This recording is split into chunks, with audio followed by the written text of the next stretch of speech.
नमस्कार फ्रेंड्स, मी श्यामल खवई कट्टाई आपल्या चॅनलमध्ये तुम्हा सर्वांचं स्वागत करते। आज आपण बहुगुणी अशी शेवग्याच्या पानांची महिनाभर टिकणारी चटणी बनवणार आहोत। तर चला स्टार्ट करूया। इथे मी कपड्यामध्ये भाजी गुंडाळून ठेवलेली, नंतरनं त्याची अशी चाळणीत पानं काढून घ्यायची आणि स्वच्छ धुवून रात्रभर अशी ठेवायची, म्हणजे पाणी पूर्ण सुकून जातं। आता इथे आपण एक लोखंडी तवा घेतलेला आहे, त्याच्यामध्ये थोडंसं तेल टाकायचं।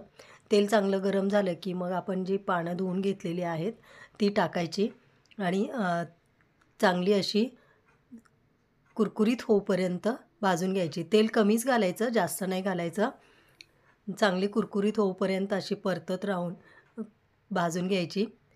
आता बघा, छान अशी कुरकुरीत झालेली आहे, त्याचं पाण्याचा अंश पूर्ण निघून गेलेला आहे। मग त्याच्यामध्ये थोडासा लसूण टाकायचा।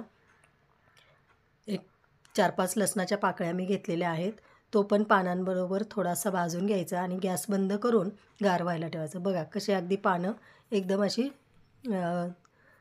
चुरडली जात आहेत। तर गॅस बंद करून गार झाल्यावरती मिक्सरच्या भांड्यामध्ये हे काढून घ्यायचं।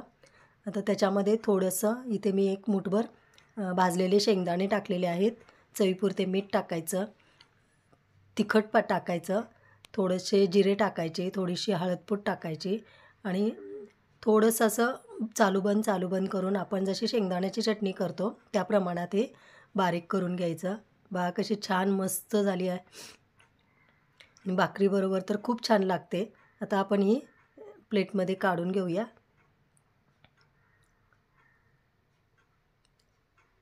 छान एकदम झालेली आहे। नक्की ट्राय करा आणि व्हिडिओ आवडला असेल तर प्लीज लाईक, शेअर आणि सबस्क्राईब करा।